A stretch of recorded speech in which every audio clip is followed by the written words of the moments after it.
పిల్లారా, మనము ఈ యొక్క ఉదయవేళ మనము హృదయమును ఎలా భద్రం చేసుకోవాలో, హృదయాన్ని ఎలా భద్రంగా ఉంచుకోవాలో మనం ఈ యొక్క ఉదయవేళ మనం నేర్చుకున్నాం.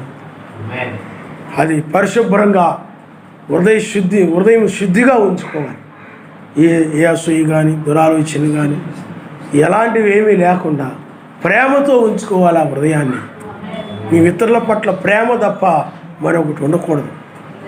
వెయ్యేళ్ల పాలనలో ప్రేమ తప్ప మరొకటి ఉండదు. కాబట్టి అందుకని ఎదురుగా ఉన్న సహోదరులను ప్రేమించలేని వారు దూరంగా ఉన్న సర్వశక్తిమంతుని ప్రేమించలేరని వాక్యం చెప్తా ఉంది. కాబట్టి ప్రేమ అనేది అతి ప్రాముఖ్యమైనది. ఆ ప్రేమే తలరాయి. ప్రేమ స్వరూపి ఆయన. నీవు కూడా ప్రేమ స్వరూపిగా ఉండాలి. నీ స్వరూపం ఏమిటి చెప్పండి? ప్రేమ. ఆయన స్వరూపం ఏమిటి? ప్రేమ. ప్రేమలో చెడు ఉండదు. ప్రేమ ఎప్పుడు కూడా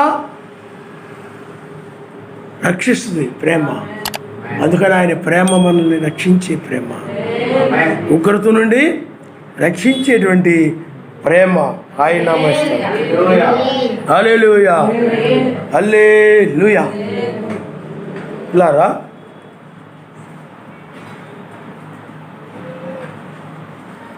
ఈ యొక్క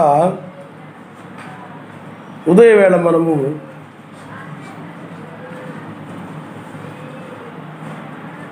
పరిశుద్ధాత్మ వలన కలిగిన స్థిరమైన ప్రవచన వాక్యము. మీరు 2వ పేతురు రాసిన పత్రిక 1వ అధ్యాయము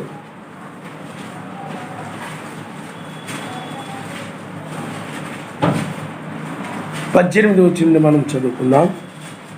మేము ఆ పరిశుద్ధ పర్వతం మీద ఆయనతో కూడా ఉండిన వారమై ఆ శబ్దము ఆకాశం నుండి రాగా వింటిమి. మరియు ఎంతకంటే స్థిరమైన ప్రవచన వాక్యము మనకున్నది. తెల్లవారు వేకు చుక్క మీ హృదయములలో ఉదయించు వరకు ఆ వాక్యము చీకటి గల చోటున వెలిగించు దీపమైనట్టున్నది. దాని యందు మీరు లక్ష్యముంచిన యెడల మీకు మేలు.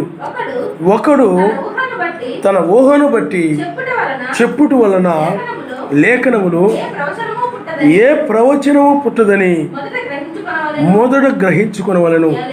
ఎలయనగా ప్రవచనము ఎప్పుడును మనుష్యుని ఇచ్చిన బట్టి కలుగలేదు, కానీ మనుష్యులు పరిశుద్ధాత్మ వలన ప్రేరేపింపబడిన వారై సర్వశక్తిమంతుని మూలముగా పలికిరి. కాబట్టి సర్వశక్తిమంతుని మూలముగా పలుకుబడినది స్థిరమైన ప్రవచన వాక్యము. చూడండి, ఈ యొక్క ఊహను బట్టి చెప్పుట వలన ప్రవచనం అనేది ఎప్పుడు కూడా పుట్టదు, కానీ పరిశుద్ధాత్మ వలన ప్రేరేపించబడి పలుకుబడేటువంటిదే స్థిరమైన ప్రవచన వాక్యమని మనం గ్రహించగలం. అందుకని ప్రవచనము ఉన్నది, ప్రవచన వాక్యము ఉన్నది, స్థిరమైన ప్రవచన వాక్యము కూడా ఉన్నది. గతంలో మనము ప్రవచన వాక్యము, స్థిరమైన ప్రవచన వాక్యము గురించి మనం నేర్చుకున్నాం. కాబట్టి ప్రవచనం అంటే ఏమిటి? జరగబోయే విషయాన్ని ముందుగా చెప్పడమే ప్రవచనం. ఇదిగో తుఫాను రాబోతుందని, ఫలానా తేదీన తుఫాను రాబోతూ ఉంది అని ఇవాళ ఆగస్టు 1 అనుకుందాం, 1వ తేదీ అనుకుందాం. 5వ తేదీన భయంకరమైన తుఫాను రాబోతూ ఉంది అని ప్రవచించామనుకోండి, చెప్పామనుకోండి, దాన్ని ఏమంటారు చెప్పండి? జరగబోయేదాన్ని ముందుగా చెప్పడం, దాన్ని ప్రవచనం అంటారు. జరిగిపోయిన దాన్ని చెప్తే దాని చరిత్ర అవుతుంది. మీకు అర్థమైందా? కాబట్టి జరగబోయేదాన్ని చెప్పడం ఏమంటారు? ప్రవచనం అంటారు. ఆ ప్రవచనము, అలాగే ప్రవచన వాక్యము పాతనే. ఇప్పుడు ప్రకటన గ్రంథం ఉంది. ప్రకటన గ్రంథము అది ప్రవచన వాక్యం, జరగబోయే విషయాల గురించి వ్రాయబడినటువంటి వాక్యం. అంటే వాక్యం అనగా ఎవరు? ఆయనే. ప్రవచన వాక్యం అంటే రాబోయేటువంటి ఆయన గురించి, లేకపోతే జరగబోయేటువంటి ఆయన గురించిన కార్యాల గురించి, ఆ యొక్క వాటిని గురించి ముందుగా ప్రవచించి చెప్పేటువంటి వాక్యాన్ని ప్రవచన వాక్యం అంటారు. అందువల్ల ప్రకటన గ్రంథములో ప్రవచన వాక్యం. పాత నిబంధనలో ప్రవచన మనం చూస్తూ ఉంటాం, ప్రవచనాలు చెప్పిన వాళ్ళు ఉన్నారు పాత నిబంధన. కొత్త నిబంధనకు వచ్చేటప్పటికి యోహాను గారు అందుకని ఈ ప్రవచన వాక్యమును ఏదైనా కలిపినా కానీ ఏదైనా తీసివేసినా కానీ వాడికి తెగుళ్ళు కలుగుతాయని బైబిల్లో రాయబడింది. అందువలన ప్రకటన గ్రంథం ఏమైనది? ప్రవచన వాక్యమైనది. అందుకనే ఆ యొక్క యోహాను గారు తను ఏదైతే చూశాడో ఆ దర్శనమును, ఆ ప్రత్యక్షత ద్వారా దాన్నే ప్రకటన గ్రంథంలో రాశాడు. 7 దీపస్తంభాలు, 7 సంఘకాలాలు, అలాగే ఆయన ఒక మనిషి కుమారుడు 7 దీపస్తంభాల మధ్య సంచరిస్తూ ఉన్నాడని, ఎర్మగెద్దోని యుద్ధము గురించి, ఇలాగ అనేక విషయాలు ప్రకటన గ్రంథంలో, శ్రమకాలము, అలాగే 7 ముద్రలు, 7 బోరలు, 7 పాత్రలు, ఇవన్నీ వ్రాయబడ్డాయి బైబిల్లో. 7 సంఘకాలాలు అవి ప్రవచించబడ్డాయి. అది ప్రవచన వాక్యం. అది ప్రవచన వాక్యము అంటే ఆ యొక్క యోహాను గారు జరగబోయే విషయాలని 2000 సంవత్సరాల క్రితము ఆ పద్మాస్ ద్వీపంలో బందీ అయి ఉండి వ్రాసాడని. అందువల్ల ఆ ప్రవచన వాక్యము నెరవేరుతూ వచ్చిందనమాట. 7 సంఘాల గురించి రాశాడు, నెరవేరాయి. 7 దూతల గురించి రాశాడు, నెరవేరాయి. 7 బోర్ల గురించి రాశాడు, నెరవేరాయి. ఇలాగ ఒక్కొక్కటి అన్నీ కూడా నెరవేరుతూ వచ్చాయి. 2వ రాకడ గురించి వ్రాశాడు, అవి నెరవేరుతూ ఉన్నాయి. మరి ప్రకటన గ్రంథం 22వ అధ్యాయం 10లో రాయబడింది. 10 నుండి 16 వరకు. ఇదిగో వాని క్రియలు చొప్పున ప్రతిఫలం ఇచ్చుటకు నేను రాబోచున్నాను, ఇదిగో నేను త్వరగా రాబోచున్నాను. అదేమిటి? ప్రవచన వాక్యము. అవన్నీ ఇప్పుడు నెరవేరుతూ ఉన్నాయి. కాబట్టి యోహాను గారు చెప్పింది ఏమిటి? ప్రవచన వాక్యము. ఇంకా అపోస్తులు కూడా, పౌలు గారు, వీళ్ళు కూడా చెప్పారు. కాలము నెరిగి నిద్ర మేల్కొని వేళని తెలుసుకుని ఇలాగు చేయడి, విశ్వాసం అయినప్పటికంటే రక్షణ మనకు మరి సమీపంగా ఉన్నది. అది కూడా ప్రవచన వాక్యము. జరగబోయే దాని గురించి చెప్పినటువంటిది వాక్యము. అది ప్రవచన వాక్యము. బైబిల్లో అలాగే 1వ దశను రాసిన పత్రిక 5వ అధ్యాయము 1 నుండి 9 వరకు మనం చూస్తే, ఇదిగో కాలమును సమయాల గురించి మీకు వ్రాయనక్కర్లేదు. ఇదిగో ఆయన దొంగవలే వస్తాడు, అకస్మాత్తుగా. అంటే లోకానికి ఆయన దొంగవలే ఉన్నాడు, మనకైతే దొంగవలే లేడు అని ఆయన రాకడ గురించి ముందుగా రాయబడ్డాయి. ఇవన్నీ కూడా ప్రవచన వాక్యాలు అంటారు. ఆయన నమరిస్తారు. ఈ ప్రవచన వాక్యాలు పరిశుద్ధాత్మ మూలముగా కలిగాయి, పరిశుద్ధాత్మ చేత ప్రేరేపించబడి వ్రాయబడ్డాయి. అందుకని పరిశుద్ధాత్మ వలన స్థిరమైన ప్రవచన వాక్యము కలిగింది. పరిశుద్ధాత్మ వలన ప్రేరేపించబడి చెప్పబడేటువంటిది స్థిరమైన ప్రవచన వాక్యము. ఆనాడు కూడా ఆ ప్రవచన వాక్యము అనేది కూడా పరిశుద్ధాత్మ వలనే, ప్రవచనము కూడా పరిశుద్ధాత్మ వలనే. ప్రవచనాలంటే అవి ఇక్కడ పెద్ద భూకంపం రాబోతుందని పరిశుద్ధాత్మను ప్రవచిస్తారు, అది జరుగుతుంది. కానీ అది వాక్యం కాదు. ఎందుకంటే వాక్యంలో జీవం ఉంది. ఆయన నామనిస్తాడు. హల్లెలూయా, హల్లెలూయా. చాలామంది ప్రవచనాలు చెప్తూ ఉంటారు, జరగబోయే ఏ విషయాలు చెప్తూ ఉంటారు, జరిగిపోయినాయి అంటూ ఉంటారు. కానీ ప్రియులారా, ఇక్కడ ఆలోచన చేయండి. ప్రవచనము, ప్రవచన వాక్యము స్థిరమైన ప్రవచన వాక్యం. అందువలన నిజముగా ప్రవచన వాక్యం అని, అది పరిశుద్ధాత్మ వల్ల కలుగుతుందని, పరిశుద్ధాత్మ వల్ల ప్రేరేపించబడి చెప్పబడేది ప్రవచనమని వాక్యం చెప్తాం. కానీ ఊహను బట్టి చెప్పేది మాత్రం ప్రవచనం అవ్వదు. అందుకనే ఒకడు ఊహను బట్టి చెప్పుడు వలన లేఖనములో ఏ ప్రవచనం పుట్టదని మొదట మనం గ్రహించుకోవలెను. అందుకనే ప్రవచనం అనేది వాక్యం మీద ఆధారపడి ఉంటుంది. కాలానికి సరిపోద్ది, కాలానికి వాక్యము ముడిపడిపోయి ఉంటుంది. అందుకని ఈ కాలమును మీరు ఎరుగలేదంటాడు ఆయన. కాలానికి వాక్యం ఏమిటి చెప్పండి? ముడిపడిపోయి ఉంటుంది. అందువల్ల ప్రవచన వాక్యము అనేది స్థిరమైన ప్రవచన వాక్యము కానీ ప్రవచనం కానీ పరిశుద్ధాత్మ వల్ల కలిగేవి. అయితే ఊహను బట్టి చెప్పేవి ఉంటాయి, ఊహించి చెప్తూ ఉంటారు కొన్నిసార్లు.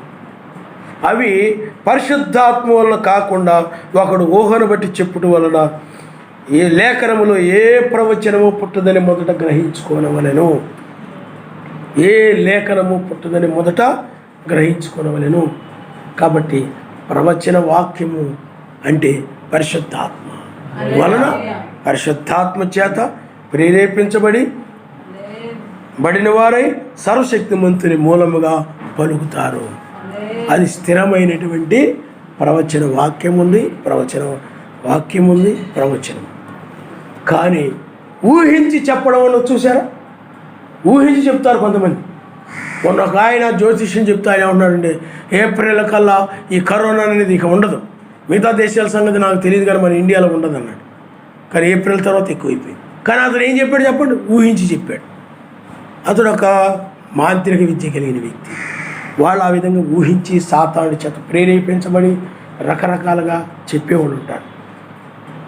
అందువలన ఊహలను బట్టి ఎప్పుడు కూడా నడవకూడదు. కానీ పరిశుద్ధాత్మ ప్రేరేపణ బట్టి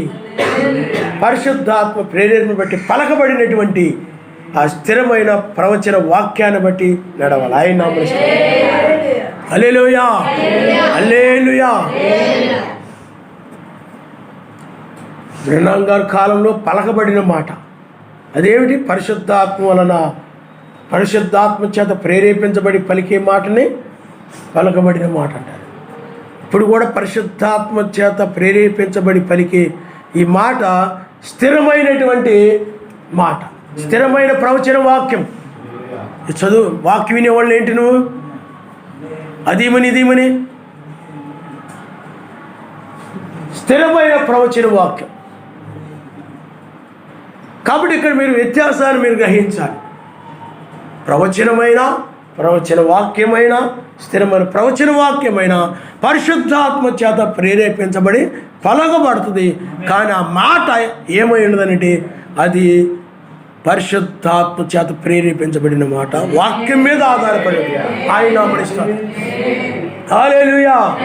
వాక్యం మీద ఆధారపడి ఉంటుంది. అయితే ఊహించి చెప్పే వాటికి వాక్యాధారాలు ఉండవు. ఊహించి చెప్పే ప్రవచనాలకి, ఊహించి చెప్పే బోధనకి వాక్యాధారాలు ఉండవు. అందువలనే ఊహించి వాక్యాన్ని ఇలాగని ఊహించి చాలామంది తప్పిపోతూ ఉంటారు. పరిశుద్ధాత్మ వల్ల కాదు, ఊహించి చూడండి. మీకు ఆదికాండము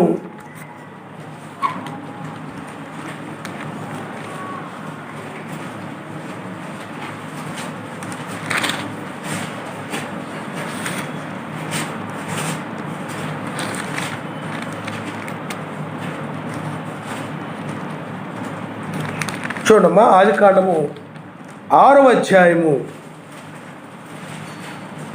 5వ వచనాన్ని మనం చదువుకుందాం. నరుల చెడుతనము భూమి మీద గొప్పదనియు, వారి హృదయం యొక్క తలంపుల్లోని ఊహంతయు ఎల్లప్పుడూ కేవలము చెడ్డదనియు యావే చూచి తాను భూమి మీద నరులను చేసినందుకు యావే సంతాపము నుండి తన హృదయములో నొచ్చుకొనెను. ఆయన నామమున హల్లెలూయా. ఇక్కడ చూడండి, అక్కడ నోహు కాలములో సర్వ సృష్టికి కూడా సువార్త, అంటే ప్రపంచం మొత్తానికి కూడా సువార్త ప్రకటించబడింది. అక్కడ పరిశుద్ధాత్మ మూలముగా ప్రవచించబడింది.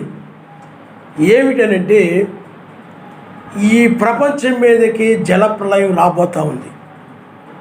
ప్రపంచాన్ని ఇంకా ఆయన నాశనం చేయబోతున్నాడు. ఒక ప్రవచనం. ఇక ఈ ప్రపంచం ఇక ఉండదు. ఈ యొక్క మనుషులు కానీ, పక్షులు కానీ, జంతువులు కానీ, ఈ యొక్క పర్వతాలు కానీ అన్నీ కూడా మునిగిపోతాయి, అన్నీ నశిస్తాయి.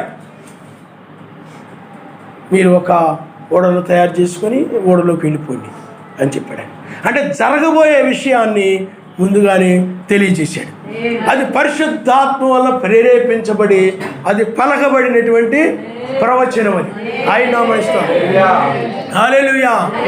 ఆ ప్రవచనము, ఆ మాట.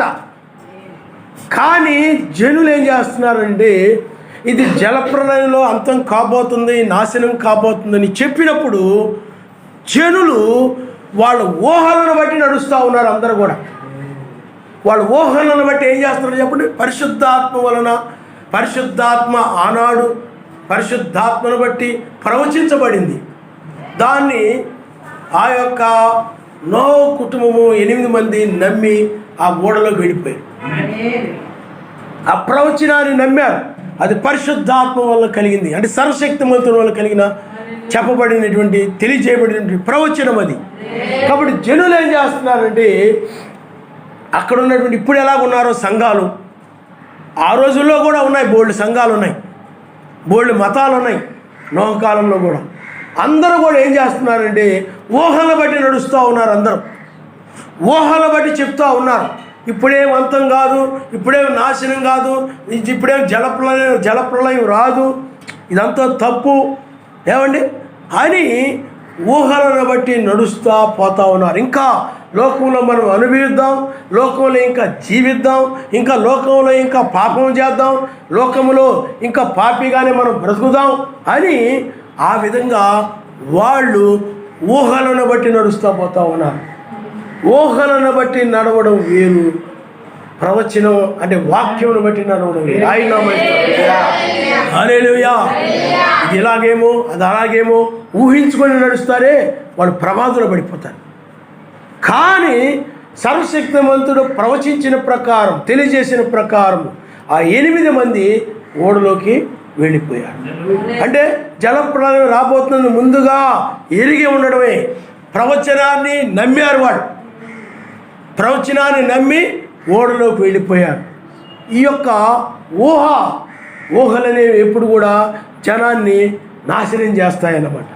అందువల్ల ఈ జనులందరూ అనుకున్నారు ఇది ఇప్పుడేమి నాశనము కాదు, ఇదంతా వెర్రితనము, ఇదంతా పిచ్చితనము, ఇదిగో ప్రపంచం చూడు ఎలా డెవలప్ అయిపోతుందో, దేశాలు చూడు ఎలా డెవలప్ అయిపోతున్నాయో, టెక్నాలజీ చూడు ఎలా పెరిగిపోతుందో అని చెప్పి వారు ఊహించుకునే దానిని బట్టి మనము కూడా ఊహించుకొని బోధలు ఉన్నాయి. ఈనాడు ఎలాగైతే సర్వశక్తిమంతుడు ఒక్కడే, కానీ ముగ్గురుగా ఊహించుకొని కల్పించేశారు. ముగ్గురు బోధలని, ముగ్గురు దేవుడే. ఆనాడు కూడా ఆయన్ని రకరకాలుగా ఊహించుకొని రకరకాలుగా ఆరాధిస్తూ ఉన్నారు మనుషులు. ఆ కాలంలో రకరకాలుగా బోధించుకుంటూ ఉన్నారు. అవన్నీ కూడా ఊహలతో కూడిన బోధలు, వాక్యం మీద ఆధారపడి లేవు. రకరకాలుగా బోధించుకుంటూ ఉన్నారు, రకరకాలుగా వెళ్ళిపోతూ ఉన్నారు జనులు. కాబట్టి ఇప్పుడు దేవుడు ఇలా ఉంటాడు అనుకుంటే ఆ ఊహలను బట్టి ఈనాడు అన్యజనులు లేకపోతే విగ్రహారాధికులు వాళ్ళకు నచ్చిన విధంగా ఊహించుకొని ఏదో ఒక రూపాన్ని తయారు చేసుకుంటున్నారు. నచ్చిన విధంగా ఏదో ఒకటి ఊహించుకొని ఒక దేవుడిని సృష్టించుకుంటున్నారు, ఏదో ఒక దేవుడిని సృష్టించుకొని దాన్ని ఆరాధించుకుంటున్నారు. అందుకనే ఆ దేవుడు అనేది వాళ్ళ దృష్టిలో దేవుడు అనేటువంటిది ఒక్కొక్క ప్రాంతానికి వెళితే ఒక్కొక్క రకమైన ఆకారాల్లో కనపడుతున్నారు వాళ్ళు. అందువల్ల రకరకాలైన బోధలు, ఊహలతో కూడినటువంటి బోధలు వచ్చాయి అక్కడ. కానీ పరిశుద్ధాత్మ వలన పలకబడినటువంటిది ప్రవచనం ఉంది. ఆ ప్రవచనాన్ని బట్టి అది పరిశుద్ధాత్మ వలన కలిగింది. ఆ ప్రవచనాన్ని నమ్మి వాళ్ళు ఓడలోకి వెళ్ళినప్పుడు ఆ జలప్రళయం వచ్చింది. ఆ జలప్రళయంలో ఏం జరిగి చెప్పండి? ఊహలు నమ్ముకున్న వాళ్ళందరూ, ఎందుకంటే ఆ ఊహలన్నీ కూడా చెడ్డాయి. ఊహలను నమ్ముకున్న వారందరూ కూడా ప్రమాదంలో పడిపోయారు, ఉగ్రతలో పడిపోయారు. ఊహించుకొని నడిచారు, ఇలాగ అలాగ అలాగ అలాగ. సొంత ఊహలతో నడిచారు. ఆ ఊహలను బట్టి వాళ్ళ ఆశలను బట్టి ఊహించుకుని నడిచారు, ప్రమాదంలో పడిపోయారు. మీకు ఊహలు ఎంత ప్రమాదకరమో చెప్తాను. చిన్న కల్పితమైన కథలేమో మనకు తెలీదు. ఊహించుకొని ఒక ఆవిడకంట పిల్లలు లేరంట. పిల్లలు లేకపోతే వాళ్ళు ఒక ముంగీసుని పెంచుకుంటున్నారంట.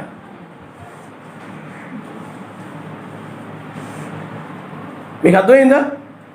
దేని పెంచుకుంటున్నారు చెప్పండి? ముంగీసుని చాలా చక్కగా, చాలా ముద్దుగా పాలు పోసి గుడ్లు పెట్టి చాలా చక్కగా పెంచుకుంటున్నారంట ముంగీసుని. ఒకరోజు ఆవిడ నీళ్ళకి బిందె అంటే ఇప్పుడంటే కుళాయిలు వచ్చి ఇంట్లోనే ఉంటున్నాయి. ఆ రోజుల్లో బావులు, ఆ బావులకి వెళ్ళి నీళ్లు తెచ్చుకోవాలి. అందువల్ల ఆ ముంగీసుని ఆ ఇంట్లో ఉంచి వెళ్తూ ఉండేదంట. ఆ విధంగా కొన్ని రోజులకు ఒక పిల్లోడు పుట్టాడు. పుట్టిన తర్వాత వాడు చాలా చక్కగా అల్లారు ముద్దుగా చాలా బుజ్జుగా ఉన్నాడంట. అలాగే వాడు కొంచెం ఎదిగిన తర్వాత ఉయ్యాల్లో పడుకోబెట్టి ముంగీస్కి, ఇదిగో నేను నీళ్ళ కోసం వెళ్తున్నాను, జాగ్రత్తగా ఆ ఉయ్యాల్లో ఉన్న బిడ్డని చూసుకోమని చెప్పి, సరే అని చెప్పి ఇవి నీళ్ళకి వెళ్ళిపోయింది. నీళ్ళకి వెళ్ళిపోతే పైనుండి ఒక సర్పం ఏం చేస్తుంది చెప్పండి? ఉయ్యాల మీద పై వేలాడుతూ కిందకు వచ్చేస్తుంది అనమాట. ముంగి చూసి ఎగిరి ఆ పిల్లోడిని, ఆ పాము చంపకుండా ఆ యొక్క పాముని కిందకు లాగేసి ముంగిసి చంపేసింది. పాముని చంపేస్తే ఏమైపోతుంది? మూతికి రక్తం అయిపోతుంది. ఇంకా ఆ ఆనందంలో తట్టుకోలేక ఇదేం చేసిందంటే ఆవిడ నీళ్లు తీసుకొని వస్తుంటే ఎదురుపోయింది. చూడండి, అవిశ్వాసం అనేది ఊహల్లోకి వెళ్ళిపోతుంది. అవిశ్వాసం అనేది చెడ్డ ఊహలు కలుగు చేస్తుందన్నమాట. మంచిగా ఊహించాలి ఆమె. ఆ కడవ తీసుకుని వస్తున్నటువంటి ఆమె ఇది ఏదో మంచి పని చేసింది, ముంగీసు ఏదో మంచి వార్త చెప్పడానికి వస్తుంది, ఉల్లాసంగా సంతోషంగా అని అనుకోలా. ఈ బిడ్డని ఏదో చంపేసింది, ఇది అదిగే రక్తం అదిగో చంపేసింది అని చెప్పి ఆ బిందె తీసుకొని ఆ ముంగిసి మీద వేసింది, చచ్చిపోయింది. ఊహించుకుంది. అలాగా జరిగేది ఒకటి, ఊహించుకోవడం ఒకటి. జరిగేది ఒకటి, ఏం జరిగింది చెప్పండి? ఊహించుకోవడం ఒకటి. ఆ విధంగా ఊహించుకొని ఆవిడ ఏం చేసిందనంటే ఆ ముంగీసుని చంపేసింది. ఇంటికి వచ్చి చూసేటప్పటికి పక్కన పామేమో చచ్చిపోయి ఉంది. ఆ పిల్లోడు చక్కగా ఏడు పాటలు పాడుతూ లోపల చక్కగా మూలుగుతూ ఉల్లాసంగా ఉన్నాడు ఉయ్యాల్లో. చాలా బాధపడిపోయింది. అయ్యో, నేను కళ్ళతో చూసి నేను చేయాలి, కానీ ఇలాగ ఏదో ఊహించేసుకొని ఇది అన్యాయం చేసిందేమో, ఇది మోసం చేసిందేమో, ఇది చంపేసిందేమో, అలాగేలాగా నా బిడ్డ నా కుమారుడు పుట్టిన తర్వాత నా కుమారుడు ఉండకూడదని నేనే ఉండాలనుకొని ఒకవేళ అసూయపడి ఆ బిడ్డను చంపేసిందేమో అని అనుమానాలు అలాగా ఊహలు పెట్టుకొని ఏం చేసింది చెప్పండి? ఆ బిడ్డని ఆ యొక్క ముంగేసిని చంపేసింది.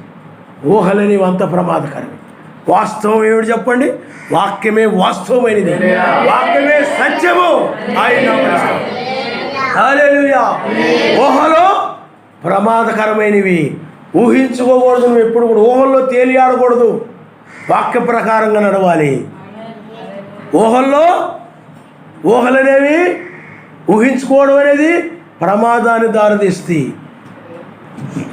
ఒక వ్యక్తి గొర్రెలు కాస్తూ ఉండేవాడు. ఆటలు పట్టించడానికి ఇదిగో పులి వస్తుంది అనేవాడు. ఊళ్ళో వాళ్ళందరూ కూడా పరిగెత్తి వెళ్ళిపోయేవాడు. అక్కడ పులి లేదు, ఏమీ లేదు. అందరూ చూసి నవ్వేవాడు అనమాట. నా మాటని అందరూ వచ్చేసారు, పులి లేదు, ఏమీ లేదు. మరలా 2-3 సార్లు అలా చేశాడు. 3వసారి నిజముగా పులి వచ్చేసింది. అరిసేటప్పటికి ఏం జరిగింది చెప్పండి? వాళ్ళు ఏమనుకున్నారంటే ఊహించుకున్నారు. ఏమని? నేను ఇంతకుముందు 2 సార్లు పిలిచినప్పుడు మనము వెళితే అక్కడ పులి లేదు, ఏమీ లేదు. ఇప్పుడు కూడా అలాగే ఉంటుందిలే. అర్థమైందా? ఊహించుకున్నాను. ఆ ఊహ వల్ల ఏమైపోయింది చెప్పండి? నిజంగానే పులి ఇచ్చింది, ఆడిని చంపేసింది. అయ్యో, ఇప్పుడు కూడా సరదాగా అనుకున్నాం మనం కూడా చాలాసార్లు ఇలాగని అనుకున్నాం. ఇలారా, ఊహించినవి ఎప్పుడు కూడా పని చేయవు, కాపాడవు, రక్షించవు. కానీ వాక్యమే రక్షించును. కాబట్టి ఆనాడు ఊహలలో ఉన్నటువంటి ఆ మనుష్యులని, ఆ జనులని ఊహలను బట్టి ఆరాధిస్తూ ఉన్నారు, కల్పించుకొని ఆరాధిస్తూ ఉన్నారు. ఆ కల్పన కథలని ఊహించుకొని కల్పించుకున్న ఆ యొక్క బోధలు వాళ్ళని రక్షించలేదు. కానీ వాక్యమే ఆ యొక్క నోహు కుటుంబముని రక్షించింది. ఆయన హల్లెలూయా, హల్లెలూయా. అందువలన వాక్యమును బట్టి నడవాలి. వాక్యం ఏం చెప్తుందో దాన్ని బట్టి నడవాలి. ప్రవక్తలను బట్టి నడవాలి. ప్రవక్తలు ఏం చెప్పారో దాని ప్రకారమే నడవాలి. ఊహలు బట్టి నువ్వు నడవకూడదు. ఆనాడు నోహు ప్రపంచానికి అతను ఒక ప్రవక్త, ప్రపంచ వర్తమానికుడు. కానీ జనులు ఆ రోజుల్లో ఆ సర్వశక్తిమంతుని యొక్క చేత పలకబడినటువంటి ఆ ప్రవచనాన్ని, అంతం కాబోతున్నటువంటి ఆ ప్రవచనాన్ని జనులు నమ్మలేదు. వాళ్ళు అలా అవ్వదు, ఇలా అవ్వదని రకరకాలుగా ఊహించుకొని ఆ ఊహలను బట్టి ఏమైపోయారు చెప్పండి? నశించారు. అవన్నీ కూడా చెడ్డ ఊహలే. వాక్య వ్యతిరేకమైన ప్రతి ఊహ కూడా చెడ్డదే. అందువలన ఎప్పుడు కూడా నీవు ప్రవచించబడిన వాక్యమును బట్టి నడవాలే తప్ప నీవు ఊహలను బట్టి నడవకూడదు. ఊహలని ఏం చేవి చెప్పండి? ఉగ్రత నుండి రక్షించవు. అందువలనే మన బైబిల్ చెప్తుంది, మనం ఎప్పుడు కూడా ప్రవక్తను నమ్ముకోవాలని ఉంది. ఆయన నామనిస్తాం. హల్లెలూయా. చూడండి, మనము 2వ ద్వితీయోపదేశ కాండము 2వ దినవృత్తాంతము 20వ అధ్యాయాన్ని మనం ఒకసారి చూద్దాం. 20వ అధ్యాయము 20వ వచనము. అంతటి వారు ఉదయమునే లేచి తెకోవ అరణ్యమునకు పోయిరి. వారు పోచుండగా యెహోషాపాతు నిలబడి, యూదా వారులారా, యెరూషలేము కాపరుస్తులారా, నా మాట వినుడి. మీ సర్వశక్తిమంతుడైన యావేను నమ్ముకొనుడి. అప్పుడు మీరు స్థిరపరచబడతారు. ఆయన ప్రవక్తలను నమ్ముకొనుడి. అప్పుడు మీరు కృతార్థులవుతారని చెప్పాడు. ఆయన నామనిస్తారు. హల్లెలూయా. ప్రవక్తలు ఏమి చెప్పారో దాన్ని బట్టి నడవాలి. అప్పుడు కృతార్థులవుతారు. సర్వశక్తిమంతుడు నమ్ముకోవాలి. అప్పుడు మీరు స్థిరపరచబడతారని ఉంది. అందుకని మనం నమ్మాల్సింది ఎప్పుడు కూడా సర్వశక్తిమంతుడిని, ప్రవక్తలని మనము నమ్ముకోవాలి. ఆయన నమ్మయిస్తారు. హల్లెలూయా, హల్లెలూయా. అలాగే అపోస్తుల కార్యము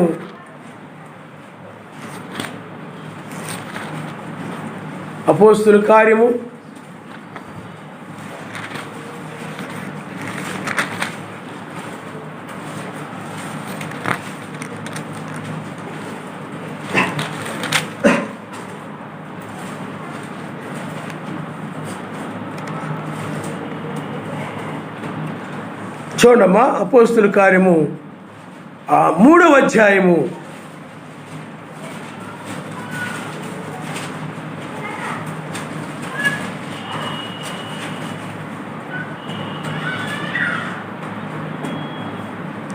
3వ అధ్యాయము 22వ వచనాన్ని చదవండి ఒకసారి.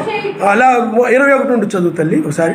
అన్నిటికీ కుదురుబాటు కాలములు వచ్చునని సర్వశక్తిమంతుడు ఆది నుండి తన పరిశుద్ధ ప్రవక్తల నోట పలికించిన. చూడండి, ఆది నుండి తన పరిశుద్ధ ప్రవక్తల నోట పలికించెను. అంతవరకు మెస్సయ్య పరలోక నివాసి అయినట ఆవశ్యకము. మోషే ఇట్లనెను, ఎలోహిమైన సర్వశక్తిమంతుడు నా వంటి యొక్క ప్రవక్తను మీ సహోదరుల నుండి మీ కొరకు పుట్టించును. ఆయన మీతో ఏమి చెప్పినను అన్ని విషయాలలో ప్రవక్త యొక్క మాట వినాలి. నాకు కొన్ని విషయాల్లో నాకు నచ్చితే నేను వింటాను, కొన్ని విషయాల్లో ఆ ప్రవక్త చెప్పినా ఎవరు చెప్పినా నేను వినను అని అంటే తర్వాత ఏముందో మీరు ఒకసారి చూడండి. ఆ ప్రవక్త మాట వినని వాడు ప్రజలలో ఉండకుండా సర్వనాశనమగును. మరియు సమయాలు మొదలుకొని ఎందరు ప్రవక్తలు ప్రవచించరు వారందరూ ఈ దినమును గురించి ప్రకటించారు. మెస్సయ్య వస్తాడు, జన్మిస్తాడు అని ఆ రోజుల్లోనే వాళ్ళు ఏం చేశారు చెప్పండి. సమయాలు కానీ బైబిల్లో ఉన్న ప్రవక్తలందరూ కూడా ప్రవచించారు. అందుకని ప్రవక్తలు అనేవాళ్ళు ఎక్కడి నుండి వస్తారు చెప్పండి? ఆ జనుల్లో నుండే వస్తారు. మోషే కూడా ఎక్కడి నుండి వచ్చాడు? ఆ జనుల్లో నుండే వచ్చాడు. అందుకనే ప్రవక్తలు చెప్పేటువంటి సమస్త విషయాల్లో కూడా ఆ ప్రవక్తల మాట వినాలి. ఆ ప్రవక్తలకు నువ్వు లోబడాలి, రక్షించబడాలి. వాళ్ళు ఏమి చెప్పారు దాని ప్రకారం నడవాలి. అప్పుడు నువ్వు కృతార్థులతో ఉత్తీర్ణులు అవుతారు, పాస్ అవుతారు. ఉత్తీర్ణతలు ఏమవుతారు, పరీక్షలు ఏమవుతారు చెప్పండి? నెగ్గుతారు. అందువలన ఆ ప్రవక్త మాట వినని వారిని ఆయన ఏం చేస్తాడండి? ఆ ప్రవచనాన్ని నమ్మని వారిని ఆయన నాశనం చేస్తాడని ఇక్కడ వాక్యం చెప్తాం. అందువల్ల మనం ఎప్పుడు కూడా మన ఊహను బట్టి మనం వెళ్ళకూడదు, మన తలంపును బట్టి మనం వెళ్ళకూడదు, మన ఊహను బట్టి ఏదో ఒక నిర్ణయం తీసుకోకూడదు. కానీ ప్రవక్తల దగ్గరికి వాళ్ళు వచ్చేవాళ్ళు. అందుకే ఆయన మనిషి ఏదైనా బాధ వచ్చినా ఏదైనా వచ్చినా ప్రవక్తల దగ్గరకు వచ్చేవారు వాళ్ళు. అప్పుడు ఆ ప్రవక్తలు ఏం చేసేవాళ్ళు చెప్పండి? వాళ్ళు ప్రార్థించేవారు, లేకపోతే ప్రవక్తలు చెప్పేవారు, దాని ప్రకారం నడిచేవారు. అందువలన నీవు సమస్త విషయాలలో కూడా అన్ని విషయాలలో కూడా మీరు ఆయన మాట వినవలను. ప్రవక్త మాట విననివాడు ప్రజల్లో ఉండకుండా సర్వనాశనం. అందుకని ఆయన ప్రవక్తను చేర్చుకునేవాడు ఆయన్ని చేర్చుకున్నట్లు, ప్రవక్తను తృణీకరించేవాడు ప్రవక్త యొక్క మాటను తృణీకరించేవాడు ఆయన మాటని తృణీకరిస్తాడు. ఎందుకంటే ప్రవక్త యొక్క ప్రవచనము అది ఆయన దగ్గరది. కాబట్టి మోషే కాలంలో మోషే ఒక ప్రవక్త, మోషే ప్రవచించాడు. ముందుగానే సర్వశక్తిమంతుడు తెలియజేశాడు. అబ్రహాము ద్వారా చెప్పాడు ఆయన, తమది కాని దేశములు ప్రజలు పరవాసులుగా ఉంటారు, వారిని నేను ఐగుప్తు దేశం రక్షిస్తాను, కానాను తీసుకువెళ్తానని ఆయన ముందుగానే జరగబోయే విషయాన్ని చెప్పాడు. ఆయన నా మనిషి జరగబోయే విషయాన్ని ఏమంటారు చెప్పండి? ప్రవచనం అంటారు. ఆ ప్రవచనాన్ని నెరవేర్చుట కొరకై మోషే వచ్చాడు. అక్కడ ప్రవచనం నెరవేర్చబడతాం. అబ్రహాము గారు కూడా ప్రవక్తే. ప్రవక్త అంటే బోధించేవాడు, ప్రవచించేవాడు. జరగబోయే విషయాన్ని ముందుగా ఎవరైనా చెప్తుంటే అతను ప్రవక్త.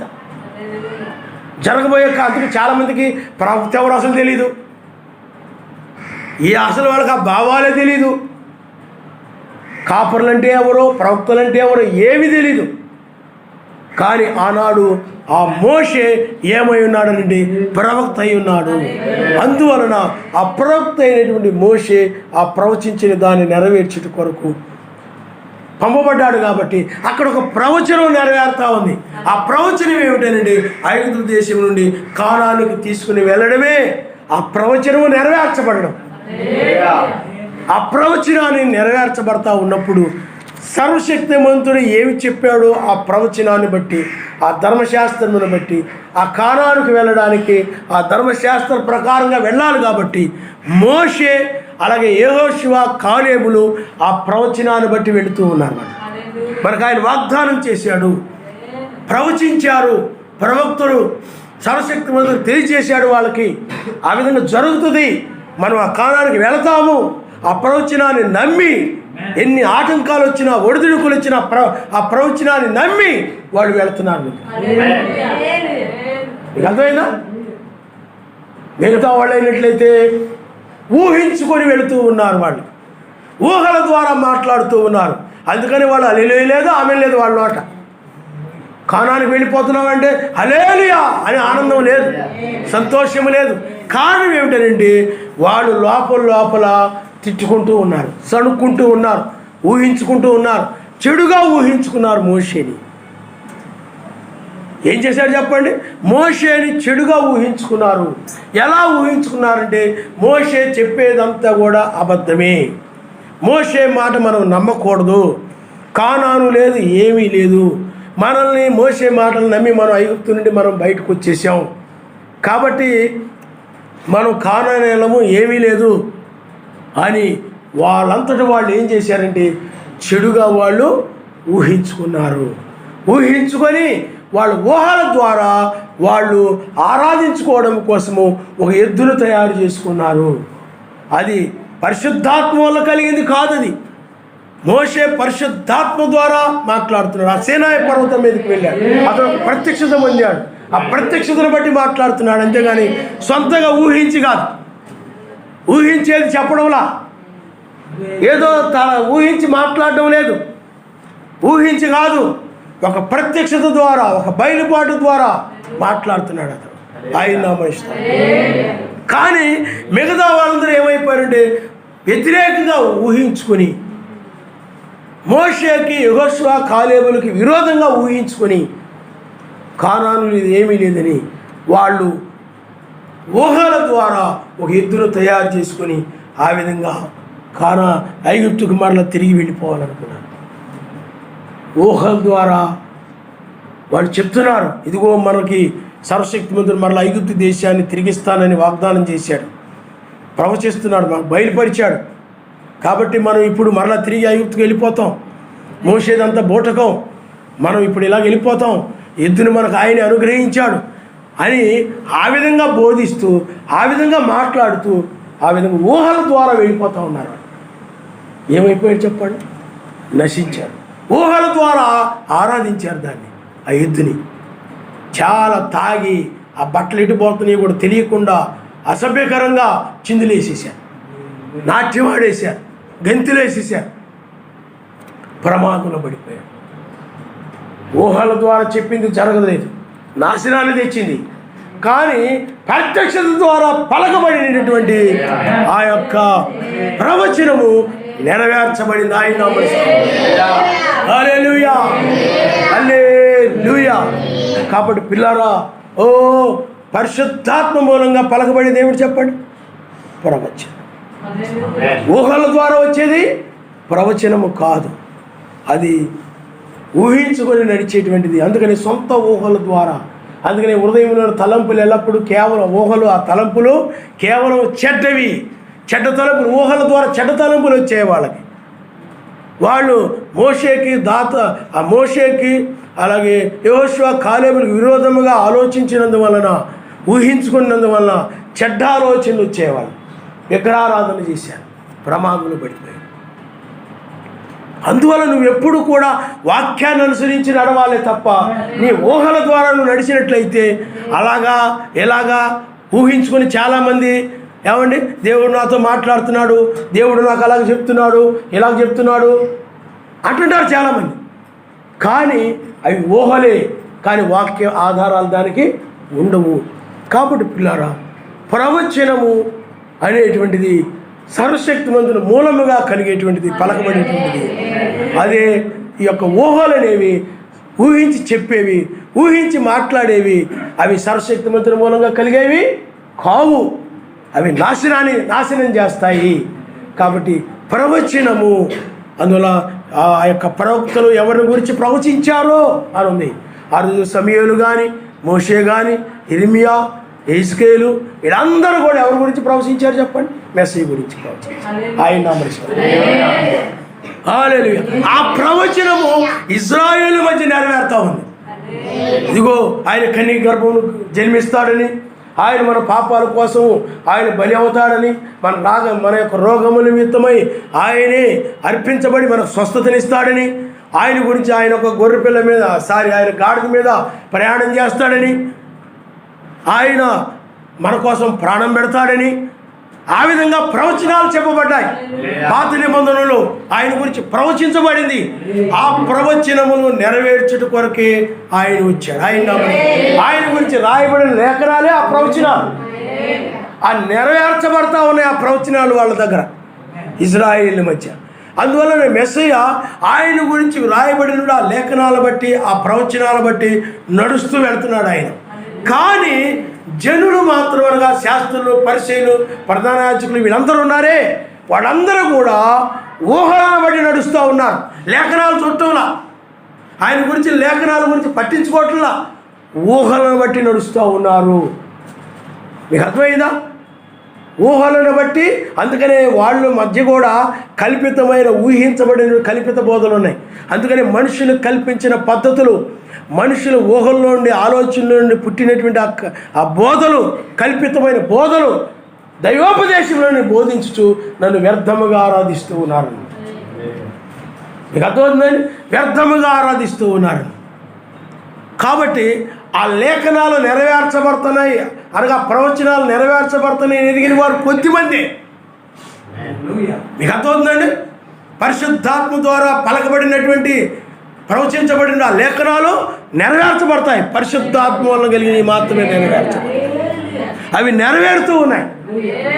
ఆయన గురించి లేఖనాలు ఎలాగ రాయబడ్డాయి అలాగే జరుగుతూ ఉన్నాయి.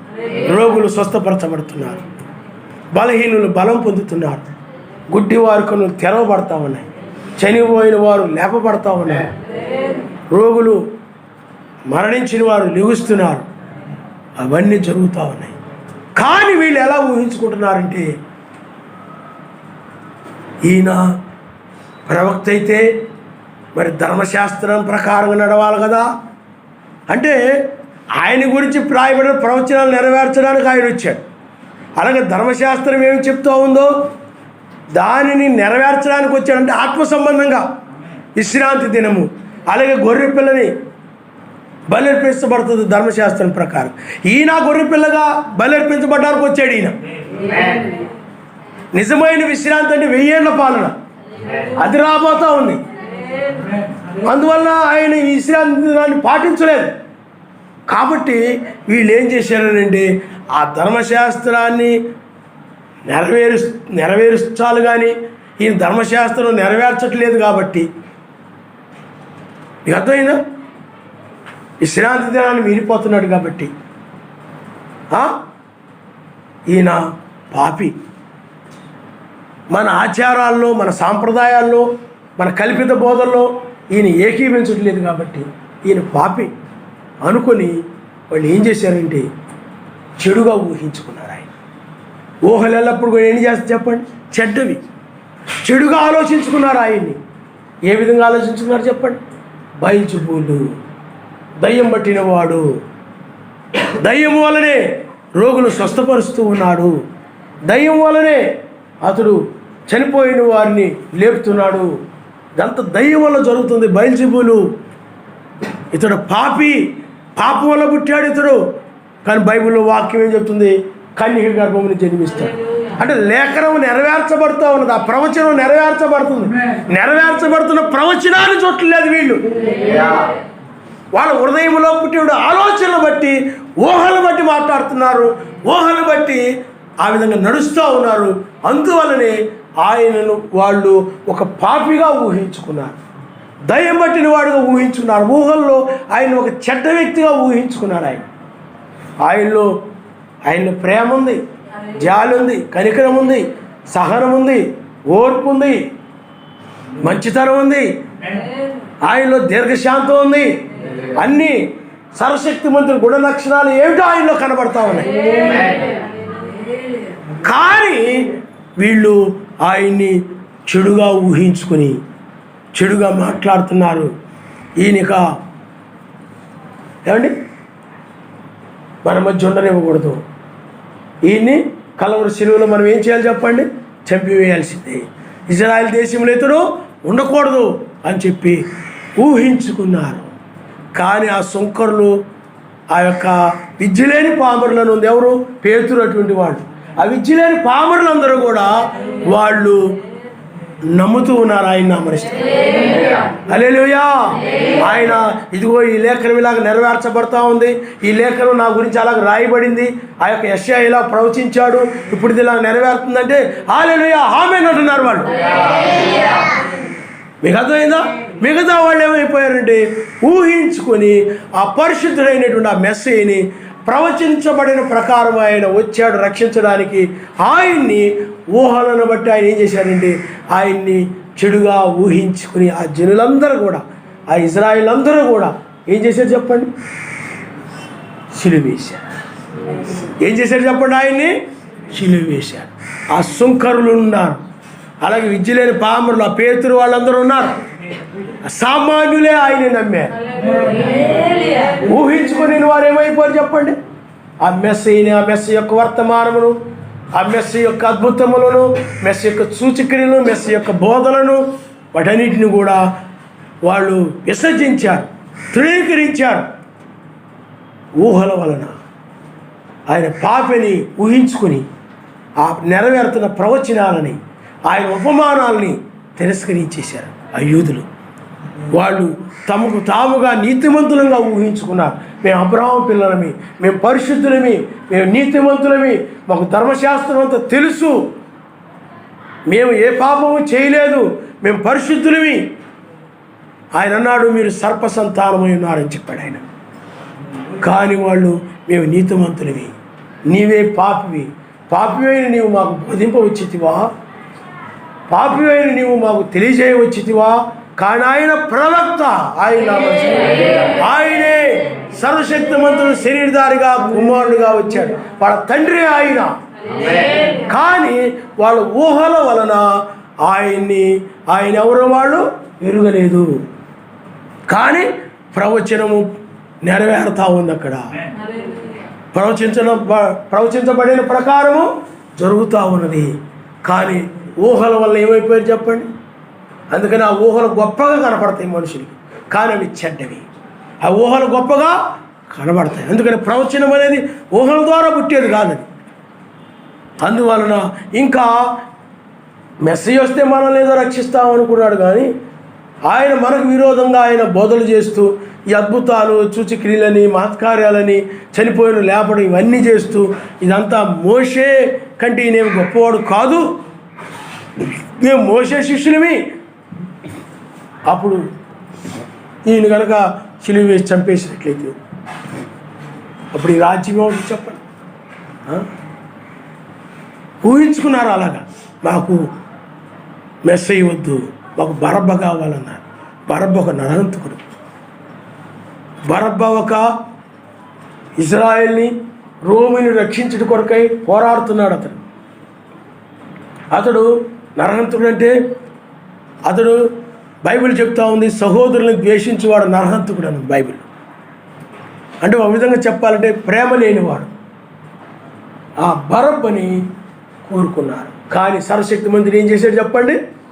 ప్రవక్తని, ఆయన కుమారుడు అనగా సర్వశక్తిమంతుడిని నిరాకరించి ఆ ఊహలను బట్టి, వాడు నడుచుటను బట్టి, దానిని బట్టి వాళ్ళు ఆ రాజ్యము ఈ బరబ్బ ద్వారా మనము యొక్క రోమీల నుండి విడుదల పొందుతామని అనుకున్నారు. కానీ ప్రపంచం నలుదిక్కులకి వీళ్ళు చెదరగొట్టబడ్డారు. ఊహలు నమ్ముకున్నారు, కానీ ప్రవక్తను నమ్ముకున్నారు, మెస్సీను నమ్ముకున్నారు. ఎవరు? సోంకరులు, పాపులనబడిన వారు, పాపాత్రురాలని స్త్రీ మొదలైన వాళ్ళందరూ కూడా, ఆ విద్య లేని పామరులు, పేతురు, వీళ్ళందరూ కూడా ఆయన చనిపోయినా కానీ తిరిగి లెగిచి వారు కనబరుచుకొని వాడు బలపరిచి ప్రవచనం నిరర్థకము కాదు, తిరిగి లెగుస్తాడన్నది బైబిల్. మన రక్షణ తీసుకొస్తాడన్నది బైబిల్. అప్పుడు వాళ్ళందరూ కూడా మేడగదిలో ఉండి వాడు ప్రార్థించినప్పుడు ఏం కలిగింది చెప్పండి? పరిశుద్ధాత్మ వచ్చింది. వాళ్ళకు వాగ్దానం చేయబడింది పరిశుద్ధాత్మ, ప్రవచించబడింది పరిశుద్ధాత్మ. పరిశుద్ధాత్మను వాళ్ళందరూ కూడా పొందుకున్నారు. అప్పుడు ప్రపంచ నలుదిక్కులకి సువార్తను ప్రకటించారు. ఆయన నామమున హల్లెలూయా, హల్లెలూయా. అందుకనే ప్రపంచానికి సువార్త 3 కాలాల్లో ప్రకటించబడింది. ఒకటి నోహ కాలంలో ప్రకటించబడింది, రెండవది అపోస్తుల కాలంలో ప్రకటించబడింది, మూడవది 7వ దూత కాలంలో ప్రకటించబడింది. ఆయన హల్లెలూయా, హల్లెలూయా.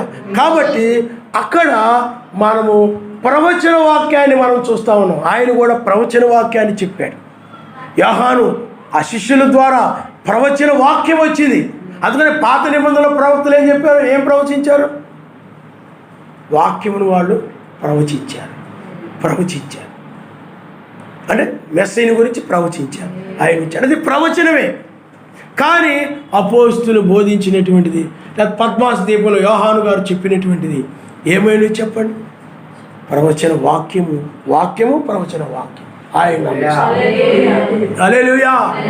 పాత నిబంధనలో సమూయేలు మొదలైన వాళ్ళందరూ ప్రవచన వాక్యము కాదు, ప్రవచనమే. అందుకని ఎందరూ ప్రవచించిరో అనుంది అక్కడ. ఇక్కడ కూడా ఈ లౌదీ సంఘకాలంకి వచ్చేటప్పటికి 7వ దూత ద్వారా సువార్త ప్రకటించబడింది. 7వ దూత ద్వారా ఏం ప్రకటించబడింది చెప్పండి? సువార్త. జాన్సన్ గారు బ్రెన్నాం గారు ప్రకటించిన తర్వాత జాన్సన్ గారు 5 రకాల పరిచయలు వర్తమానికులు ఇచ్చారు. వీళ్ళు సువార్త ప్రకటిస్తున్నారు. దేన్ని ప్రకటిస్తున్నారు? వాక్యం ఏం చెప్తున్నదో దాన్ని ప్రకటిస్తున్నారు. ఇక్కడ ప్రవచన వాక్యం నెరవేరుతా ఉంది. ప్రవచన వాక్యం అంటే ఏమిటి చెప్పండి? ప్రవచన వాక్యం అంటే 7 సంఘకాలాలు, 7 సంఘకాలంలో 7వ దూత వస్తాడని, అందుకనే ప్రకటన గ్రంథము 10వ అధ్యాయంలో రాయబడింది. 7వ దూత పలుకు దినముల్లో మర్మములన్నీ కూడా సమాప్తమవును. అది ప్రవచన వాక్యం. అది పరిశుద్ధాత్మ ద్వారా పలకబడిన మాటది, పలకబడిన వాక్యం అది. ఆ విధంగా దాన్ని నెరవేర్చబడ్డ కొరకై అందుకనే 7వ దూత కాలములో 7 సంఘకాలాలు, 7 ముద్రలు, 7 బోరలు, అనేక విషయాలు, సర్ప సంతానము, అనేక విషయాలు, నామములోనే రక్షణ ఆయన ఒక్కడే అనే విషయాలు బయలుపరచబడ్డాయి. ఆయన హల్లెలూయా, హల్లెలూయా. ప్రవచన వాక్యము నెరవేరుతా వచ్చింది ఆయన దగ్గర నుండి. మెస్సీ తర్వాత ఏమి నెరవేరుతా వచ్చింది చెప్పండి? అపోస్తలుడు పౌలు గారు ఏమి ప్రవచించారో అవి నెరవేరుతా వచ్చాయి. అందుకనే 3 అధ్యాయాలే ఉన్నాయి 7 సంఘకాలాల గురించి. 4వ అధ్యాయంలో ఎక్కిరమ్మని ఉంది. ఇప్పుడు మనం 4వ అధ్యాయంలో మనం ఉన్నాం. 7 సంఘకాలాలు 3 అధ్యాయాల్లో ఉన్నాయి. అవి నెరవేర్చబడ్డాయి. ప్రవచనాలు నెరవేర్చబడ్డాయి. ప్రవచన వాక్యము 7వ దూత కాలంలో, అలాగే ఈ 2000 సంవత్సరాల మధ్యలో ప్రవచన వాక్యములు నెరవేరుతూ వచ్చాయి. ఆయన మరి ఇజ్రాయెల్ గురించి ప్రవచన వాక్యం ఉంది. ఆ వాక్యం ఏంటి? వీళ్ళు మరలా తిరిగి తమ స్వదేశానికి వస్తారను. తప్పిపోలేదు. చూడండి, ప్రవచన వాక్యం నెరవేరింది. తిరిగి వాళ్ళు స్వదేశానికి వచ్చారు. ఇంతకుముందు ఇజ్రాయెల్ దేశమే లేదు ప్రపంచ పటంలో. తిరిగి వచ్చారు. వాళ్ళకు ఒక దేశం ఉంది. ఇప్పుడు ఒక ప్రజలు ఉన్నారు అక్కడ, ఒక రాజ్యము, అక్కడ సైన్యము, ఇవన్నీ ఉన్నాయి. వాళ్ళందరూ కూడా అక్కడ ఏమై ఉన్నారు? ఒక రాజ్యముగా ఉన్నారు. అక్కడ పిల్లరా ప్రవచన వాక్యము నెరవేర్చబడింది. ఇప్పుడు కూడా ప్రవచన వాక్యము నెరవేర్చబడతా ఉంది. 7వ దూత కాలంలో, లౌదీ సంఘ కాలంలో 7వ దూత వచ్చాడు. మర్మములని కూడా ఇప్పబడ్డాయి. ఆయన నామనిస్తాం. హల్లెలూయా, హల్లెలూయా. కానీ ఈ 7 సంఘ కాలంలో, అంటే 2000 సంవత్సరాల కాలంలో చాలా దుర్బోధలు పుట్టాయి. అంటే ఊహించబడినటువంటి బోధలు వచ్చాయి, ఊహలతో కూడిన బోధలు వచ్చేసాయి. అంటే అపోస్తులు ఒక్కడనే బోధించారు.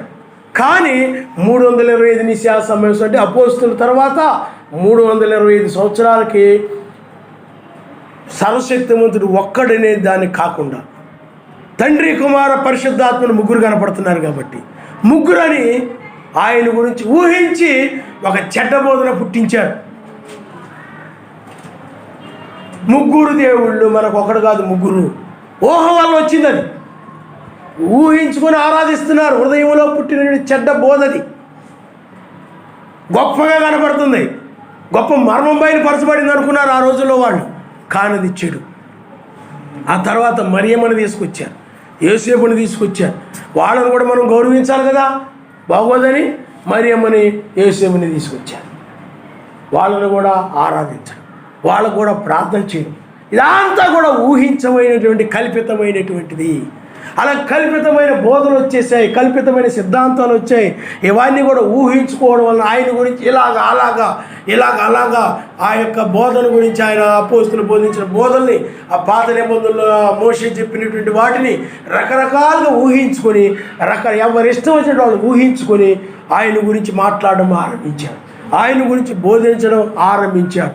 ఈనాడు కొన్ని లక్షల ఊహలతో కూడినటువంటి బోధనలు ఉన్నాయి. అసలైనది పోయింది. అపోస్తుల బోధన వదిలేశారు. నామంలో బాప్తిజాన్ని వదిలేశారు. తండ్రి కుమార పరిశుద్ధాత్మలో బాప్తిజం ఇవ్వడం ఆరంభించారు. ఊహలు ఊహించుకొని బోధిస్తున్నారు. ఆయన్ని ఇలాగలా ఊహించుకొని. కొంతమంది విశ్రాంతి దినం అంటారు, కొంతమంది యెహోవా సాక్షులు అంటారు. అంటే యెహోవాయే దేవుడు, యేసుక్రీస్తు ఆయన ఓన్లీ సేవకుడు, మనలాంటి ప్రవక్తే. ఆయన కూడా కుమారుడే, ఓ మనిషే. కాబట్టి యెహోవాను గురించి సాక్ష్యం ఇవ్వడం. ఆ 12 మంది మెస్సైని గురించి సాక్ష్యం ఇచ్చేవాడు. యెహోవా సాక్షులు అంటే ఎవరి గురించి సాక్ష్యం ఇస్తారు చెప్పండి? యెహోవాను గురించే సాక్ష్యం ఇస్తుంటారు. ఆ విధమైన రకరకాలైన బోధనలు ఇచ్చేసి శనివారం ఆరాధన, ఆదివారం కాదు శనివారం ఆయన ఆశీర్వదించాడు. శనివారం ఆరాధన. ఆయన 6 దినములు శ్రమపడి 7 దినాన్ని విశ్రమించాడు. శనివారం ఆరాధన. కొంతమంది శనివారమే ఆరాధిస్తారు, కొంతమంది 3 దేవుళ్ళని ఆరాధిస్తూ ఉంటారు. అలాగా రకరకాలైన ఆరాధనలు వచ్చేసాయి. కొంతమంది పాలకొల్లోనే ఎక్కడో ఉంది, సాతానుని ఆరాధిస్తారు. వాళ్ళు సాతాను ఉండబట్టే కదా ఇదంతా జరిగింది, ఆయన భూమి మీదకి వచ్చాడు. ఎన్ని జరిగాయంటే సాతానుడు గొప్పవాడు అని చెప్పి సాతానుని ఆరాధించే గుంపు ఉంది. ఇవన్నీ కూడా ఊహల్లో నుండి పుట్టాయి. ఇవన్నీ కూడా ఊహించుకున్నారు, అలాగా కల్పించుకున్నారు. అలాగా అందుకనే మనుషులు ఏం చేస్తారు చెప్పండి? ఈ రోజులో కూడా మనుషులు ఒకరి గురించి ఒకరు చెడుగా ఊహించుకుంటారు, ఒకరి గురించి ఒకరు చెడుగా ఊహించుకొని మాట్లాడుతూ ఉంటారు. అదేమైపోతుంది చెప్పండి? పాపం అయిపోతుంది. అలాగే ఇక్కడ కూడా మెస్సీని గురించి కూడా, ఒక బైబిల్లో ఉన్న వాక్యాల గురించి కూడా, ఒక అపోస్తలుడు పౌలు గురించి, వాళ్ళ గురించి, వీళ్ళ గురించి రకరకాలుగా ఊహించుకొని రకరకాలుగా బోధనలు వచ్చేసాయి, రకరకాలుగా సిద్ధాంతాలు వచ్చేసాయి, రకరకాలుగా కల్పితమైనటువంటి సంఘాలు వచ్చేసాయి. పరిశుద్ధాత్మ ద్వారా వచ్చినది కాదు ఈ సంఘాలు, ఊహల ద్వారా వచ్చినటువంటి సంఘాలు. అందువలనే అపోస్తలుడైనటువంటి పౌలు గారు చెప్పిన బోధనే మరలా తిరిగి లవదేశం కాలంలో బ్రహ్మం గారు కానీ, జాన్సన్ గారు కానీ వీళ్ళు బోధించారు. అది సత్యము. ఆయన నామనిస్తారు. హల్లెలూయా, హల్లెలూయా. కాబట్టి పిల్లారా, ఇప్పుడు ప్రవచన వాక్యము ఈ లవోదికయ సంఘ కాలంలో నెరవేర్చబడని మనం చూస్తూ ఉన్నాం. ఇంకా అది ముగించబడలేదు. ఆ ప్రవచన వాక్యము ఇజ్రాయెల్ పట్ల కూడా నెరవేర్చబడాల్సి ఉంది. అలాగే 1000 ఏళ్ల పాలన, ఇవన్నీ కూడా ప్రవచన వాక్యమే. అదంతా కూడా ఆయన నామస్తారు. హల్లెలూయా. అలాగే ఆయన రెండవసారి తన కొరకు కనిపెట్టుకుని ఉండేవారు రక్షణ నిమిత్తమే రెండవసారి వస్తాడు. అలాగే ప్రకటన గ్రంథం ఇందాక మనం చూసాం 22వ అధ్యాయం 10-16లో, ఇదిగో వాని క్రియల చొప్పున ప్రతిఫలం ఇవ్వడానికి ఇదిగో నేను త్వరగా వచ్చున్నాను అని చెప్పాడు ఆయన. అది ఏమైనది? ప్రవచన వాక్యమైనది. ఇప్పుడు ఆయన 1993లో ఇదిగో త్వరగా వస్తున్నానని చెప్పి ఆ న్యాయాధిపతిగా ఆయన 1995లో ఉరుముతూ భూమి మీదకి వచ్చాడు. ఉరుముతూ భూమి మీదకి వచ్చేటప్పటికి ఇప్పుడు ఏం జరుగుతూ ఉన్నదనంటే ప్రవచన వాక్యము నెరవేరుతూ ఉంది. అలాగే స్థిరమైన ప్రవచన వాక్యము పలకబడతా ఉంది. ఆయన హల్లెలూయా. యోహాను గారు పలికినది నెరవేరుతా ఉంది, స్థిరమైన ప్రవచన వాక్యం పలకబడతా ఉంది. ఆయన హల్లెలూయా, హల్లెలూయా. స్థిరమైన ప్రవచన వాక్యం మీరు చాలా జాగ్రత్తగా గమనించాలి. ఇప్పుడు ఈ స్థిరమైన ప్రవచన వాక్యం ఏమిటి? రాబోయేటువంటి స్థిరమైన దాని గురించి మాట్లాడుతూ ఉంది. అంటే ఒక స్థిరమైనటువంటి రాజ్యం రాబోతూ ఉంది. లోకం మీదకి ఒక ఉగ్రత రాబోతూ ఉంది. రోమా సామ్రాజ్యం నాశనం చేయబడబోతూ ఉంది. మీకు అర్థమైందా? ఇక ఒక స్థిరమైన రాజ్యం, కదల్చబడిన రాజ్యం రాబోతూ ఉంది. మీరు ఈ లోకాన్ని విడిచి బయటికి రండి అంటే జరగబోయే విషయాన్ని, ఒక స్థిరమైన దానిని గురించి జరగబోయే విషయాన్ని ముందుగా చెప్పడం జరుగుతుంది. ఆయన హల్లెలూయా. ఇది స్థిరమైన ప్రవచన వాక్యం. అందుకనే ఈ స్థిరమైన ప్రవచన వాక్యంలో 4వ జామని, 8వ దినమని, వేకువ జామని, 3వ గడిలో ఉన్నామని, తెలియజేయబడతా ఉంది. ఆయన బుద్ధి లేని కన్యక, నిద్రమత్తు కలిగిన బుద్ధి లేని కన్యక, వాక్యం వింటూ తీలిపోయే బుద్ధి లేని కన్యక విడిచిపెట్టబడుతుంది. ఈ సమయంలోనే నిజమైన వధువు కొనిపోబడుతుంది. అందువల్ల ఇప్పుడు స్థిరమైన ప్రవచన వాక్యం ఇది. స్థిరముగా ఆయనతో నీవు ఆయన ఉంటారు. ఇక ఆ రాజ్యం కదల్చబడదు. దావీదు రాజ్యం ఉంది, అది స్థిరమైంది కాదు, కదిలిపోయింది. కానీ రాబోయే రాజ్యము దావీదు కుమారుడుగా ఆయన ఉండబోతూ ఉన్నాడు కనుక ఆ రాజ్యాన్ని గురించి చెప్పడమే స్థిరమైనటువంటి ప్రవచన వాక్యమైన ఆయన. హల్లెలూయా. రాబోయే రాజ్యం ఎలా ఉండబోతా ఉందో, ఆ 1000 ఏళ్ల పాలన ఎలా ఉండబోతా ఉందో, ఆయన యొక్క నిత్యత్వము అయినటువంటి ఆయన యొక్క రాజ్యం ఎలా ఉండబోతా ఉందో ముందుగా చెప్పడము.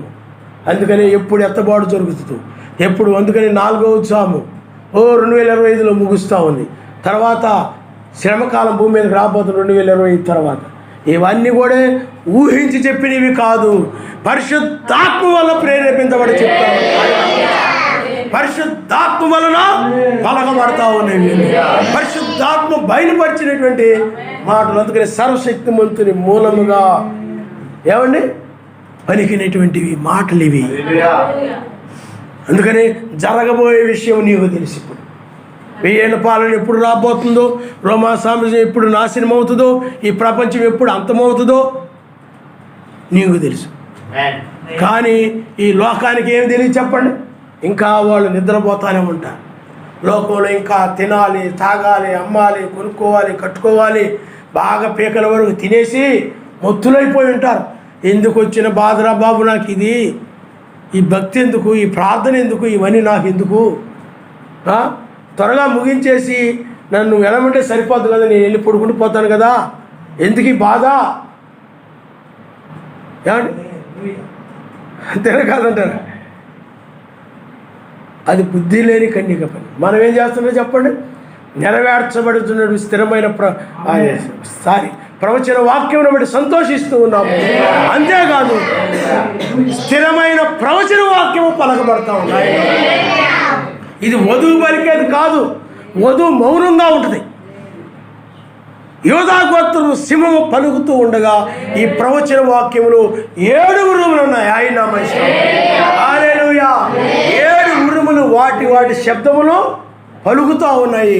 అందుకని ఈ 7 ఉరుములు అనేవి ఒక స్థిరమైనటువంటి ప్రవచన వాక్యమైనది. ఈ ప్రవచనములో ఏమన్నా చెప్పండి? నీకు స్వస్థత ఉంది. ఈ ప్రవచనములో పునరుద్ధానం ఉంది.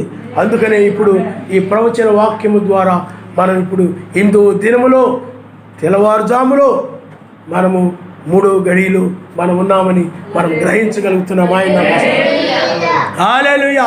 అందుకని ఈ ప్రవచనం అంతా కూడా వాక్యం మీద ఆధారపడు. 7వ దూత వర్తమానం అంతా వాక్యం మీద ఆధారపడు. బ్రహ్మాం గారి వర్తమానం అంతా ఆధారపడి వాక్యం మీద ఆధారపడింది. ఎందుకంటే వాక్యమే పరిశుద్ధాత్మ. ఇప్పుడు కూడా లేఖనాల ప్రకారం, కాలం ప్రకారం ఖచ్చితంగా ఇప్పుడు కూడా ఇది జరుగుతూ ఉంది. కాబట్టి ఇప్పుడు భూమి మీదకి ఉగ్రత రాబోతూ ఉన్నదని ముందుగా ప్రవచించబడతా ఉంది. ఒక స్థిరమైన రాజ్యం రాబోతూ ఉన్నది అని. స్థిరమైన రాజ్యం అనగా వాక్యమే. స్థిరమైన వాక్యం రాబోతూ ఉంది, స్థిరమైన రాజ్యం రాబోతూ ఉంది అని ప్రవచించబడతా ఉంది. ఇప్పుడు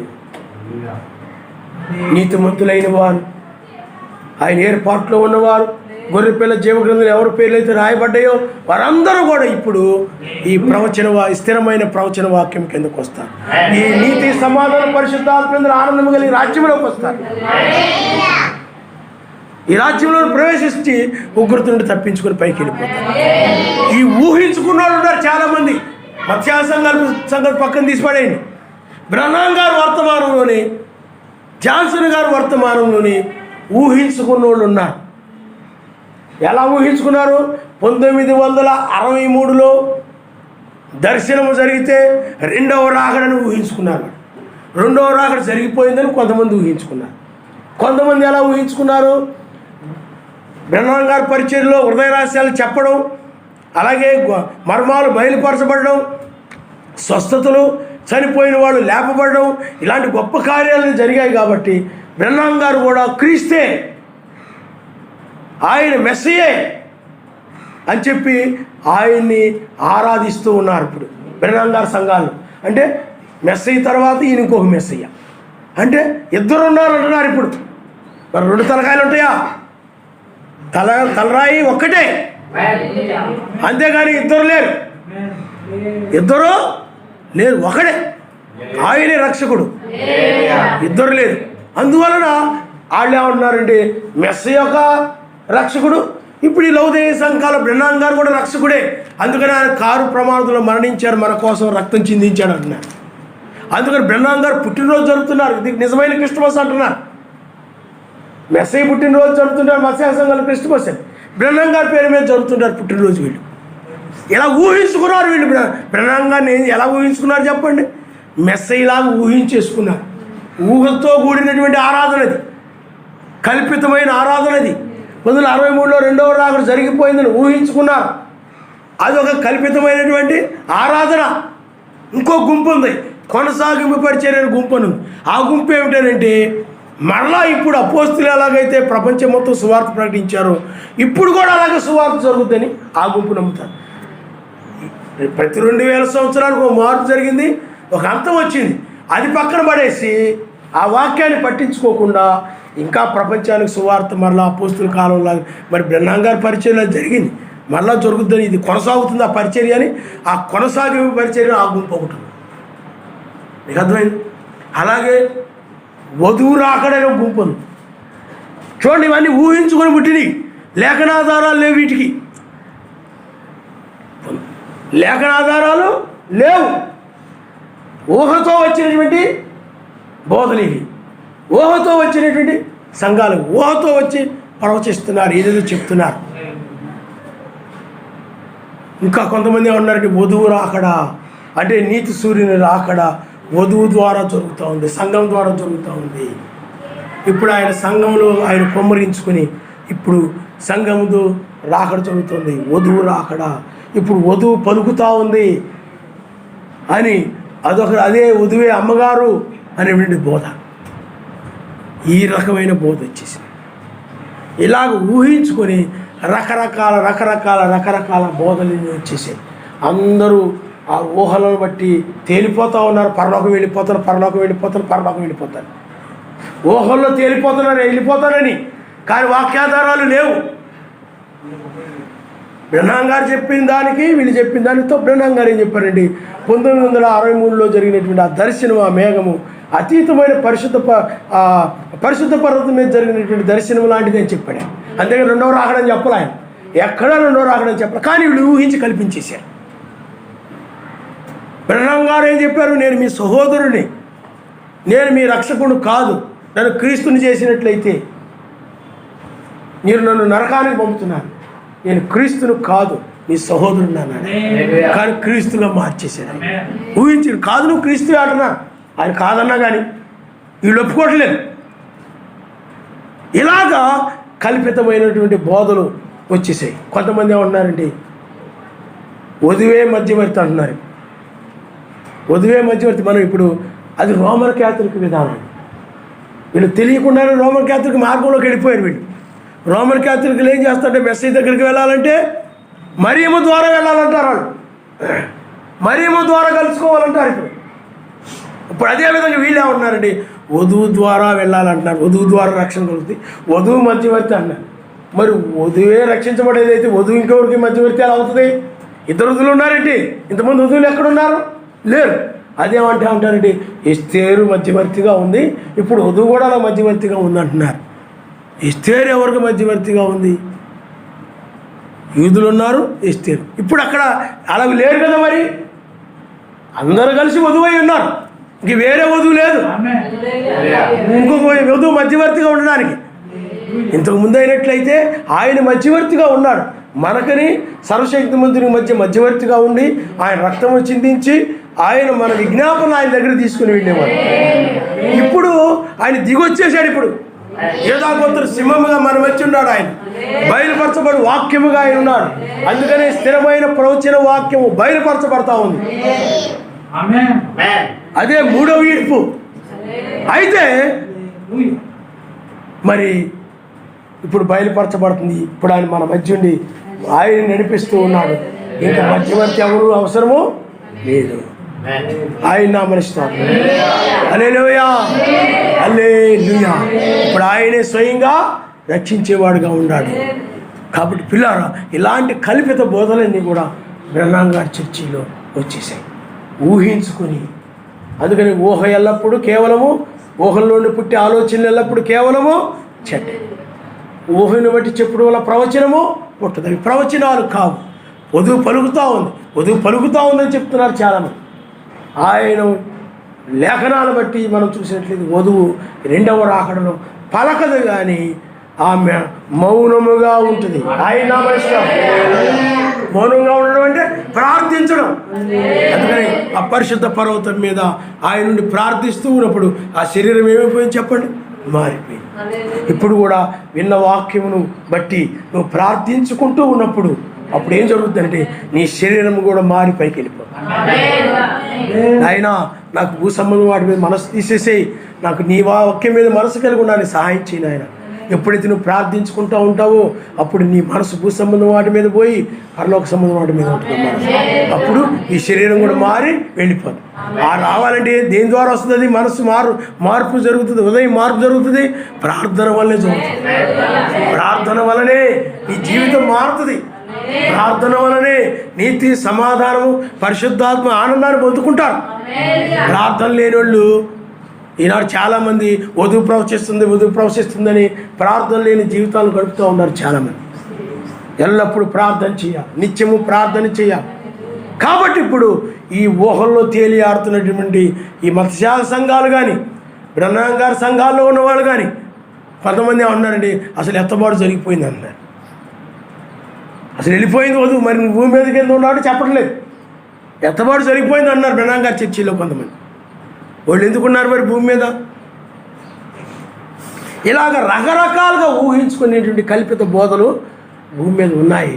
వీళ్ళందరూ కూడా విడిచిపెట్టబడతారు. అవి చెడ్డ బోధలు కాబట్టి విడిచిపెట్టబడతారు. వాళ్ళ ఊహలు వాళ్ళని రక్షించవు, వాళ్ళ ప్రమాదంలో పడిపోతారు. కానీ స్థిరమైన ప్రవచన వాక్యమును నమ్మినటువంటి వారు, ఈ వర్తమానమే స్థిరమైన ప్రవచన వాక్యము, ఈ వర్తమానం నమ్మిన వారు ఒక్కరితో తప్పించుకుంటారు ఆయన. అందుకే నీకు జరగబోయే విషయం నీకు తెలుసు, లోకానికి తెలియదు, మత్స్య సంఘాలలో తెలీదు. వాళ్ళు ఎప్పుడు ఆయన వస్తాడో, ఎప్పుడు వధువును తీసుకొని వెళ్తాడో, ఎప్పుడు లోకాన్ని నాశనం చేసి మళ్ళా నూతన భూమిని వధువుకి ఎప్పుడు ఇస్తాడో మిగతా వాళ్ళకి తెలియదు. మనకు తెలుసు, సంవత్సరాలతో తెలుసు, జాబులతో తెలుసు. ఆయన నామనిస్తాడు. హల్లెలూయా.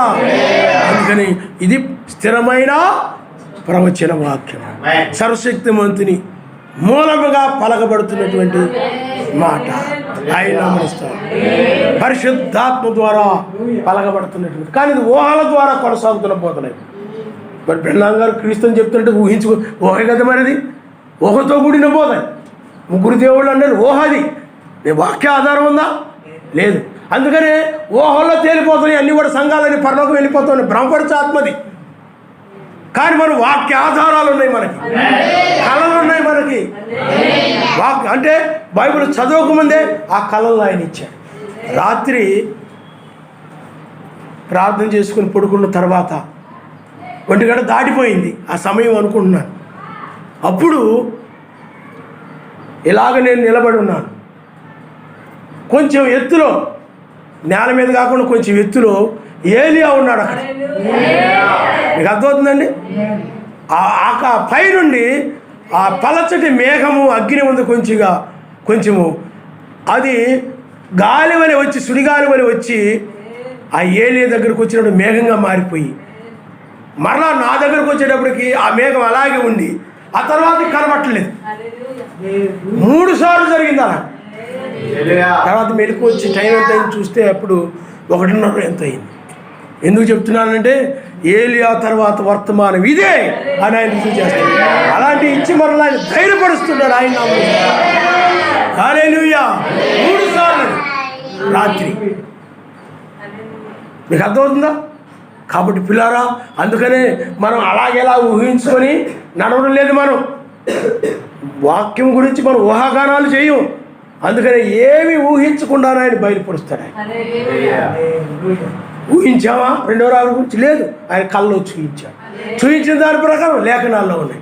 లేఖనంలో ఉన్నదే మనం చెప్పుకుంటున్నాం. ఆయన హల్లెలూయా. 93 ఆయన కళ్ళలో కనబడి ఇదిగో నేను త్వరగా వచ్చున్నాను నక్షత్రం, తూర్పు నక్షత్రం. కానీ ఇప్పుడు అది బైబిల్లో రాయబడి ఉంది.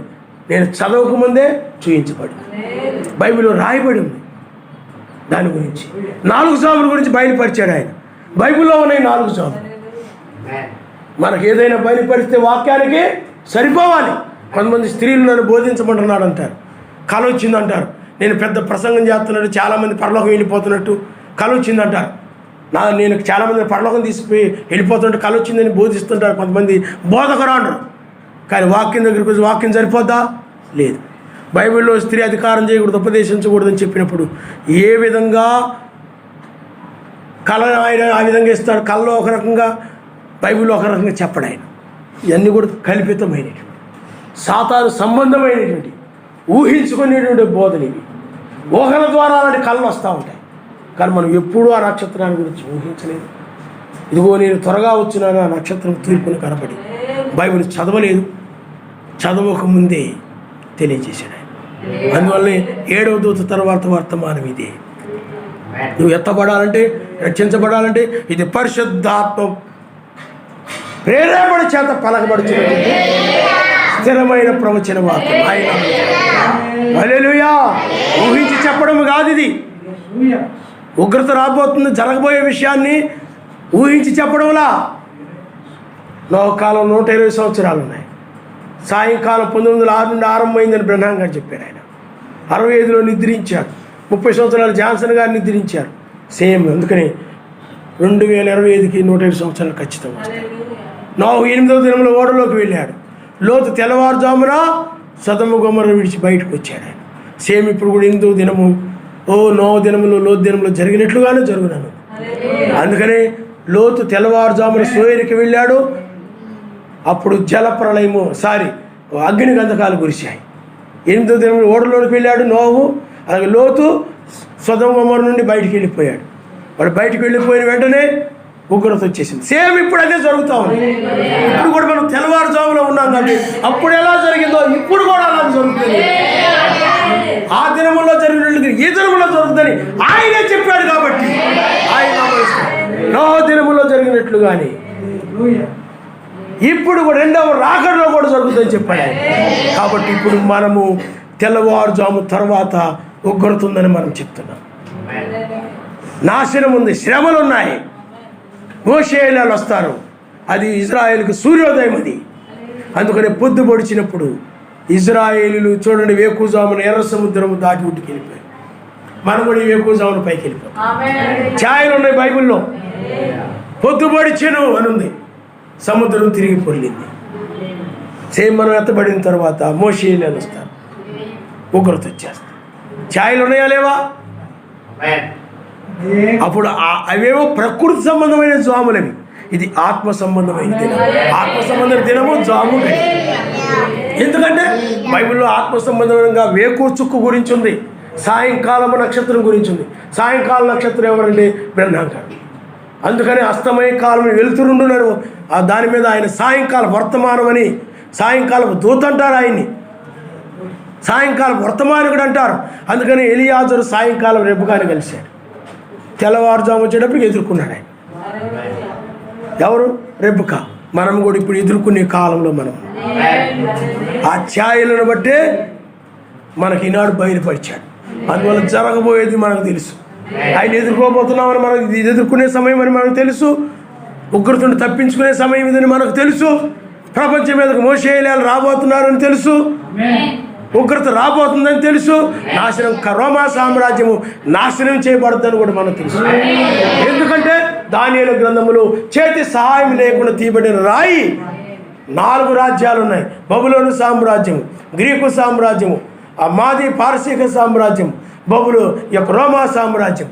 రోమా సామ్రాజ్యము 4వది.